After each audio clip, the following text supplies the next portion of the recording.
അപ്പോൾ ഇസ്തിഖ്ദാമും ഇസ്തിആനത്തും ഒന്നാണോ? അല്ല. മാത്രമല്ല സഹോദരങ്ങളെ, നമ്മളൊന്ന് ആലോചിച്ച് നോക്കി,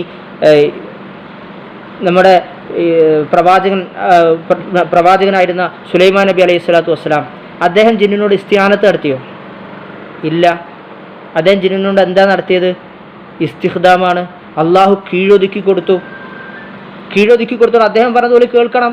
താൻ പറഞ്ഞത് കേൾക്കുമെന്ന് ഉറപ്പുള്ള, അനുസരിക്കുമെന്ന് ഉറപ്പുള്ള ആൾക്കാരോട് എന്ത് ചെയ്തു? പണിയെടുപ്പിച്ചു. ഇസ്തിഖ്ദാമാണത്, അത് ഇസ്തിആനത്തല്ല. അമ്മൽ ഗായിബ്, ഇത് ഗായിബിനോടാണെങ്കിൽ ലാ യജൂസ് ഹാദ, ഇത് അനുവദനീയമല്ല. ലിഅന്ന ഹാദ, കാരണം ഇത് വസീലത്തുൽ ഷിർക്ക്, ഷിർക്കിലേക്കുള്ളൊരു മാർഗമാണിത്. അള്ളാഹുവിൽ പങ്കു ചേർക്കുന്നതിലേക്കുള്ള ഒരു മാർഗമാണിത്.